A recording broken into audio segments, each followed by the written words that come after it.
Think back to a really vivid memory. Got it? Okay, now try to remember what you had for lunch 3 weeks ago.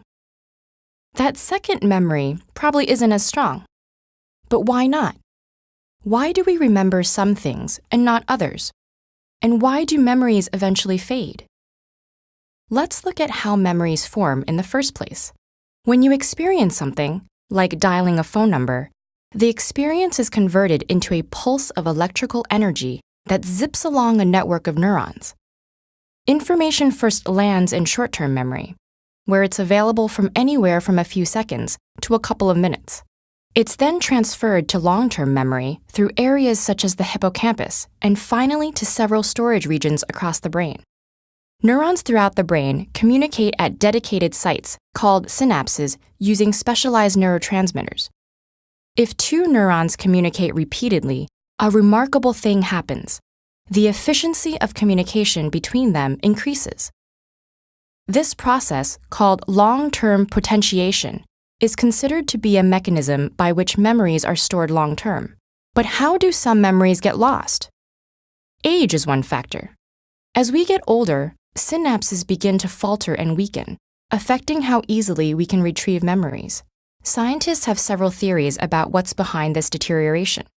From actual brain shrinkage, the hippocampus loses 5% of its neurons every decade, for a total loss of 20% by the time you're 80 years old, to the drop in the production of neurotransmitters like acetylcholine, which is vital to learning and memory. These changes seem to affect how people retrieve stored information.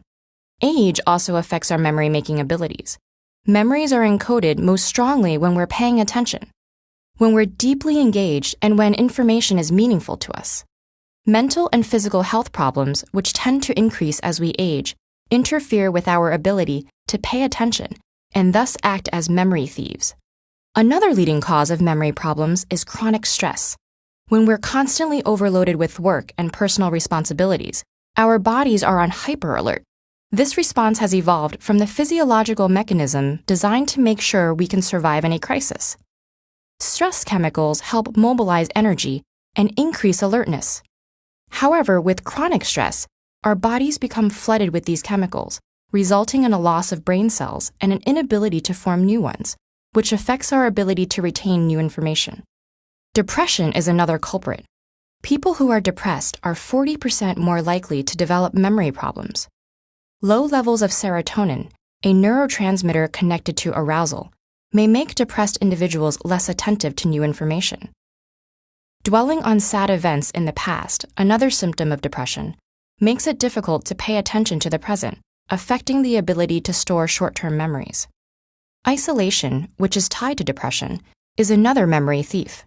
A study by the Harvard School of Public Health found that older people with high levels of social integration had a slower rate of memory decline over a 6-year period.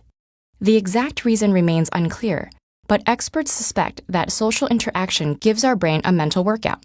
Just like muscle strength, we have to use our brain or risk losing it. But don't despair. There are several steps you can take to aid your brain in preserving your memories. Make sure you keep physically active. Increased blood flow to the brain is helpful. And eat well. Your brain needs all the right nutrients to keep functioning correctly. And finally, give your brain a workout. Exposing your brain to challenges like learning a new language is one of the best defenses for keeping your memories intact.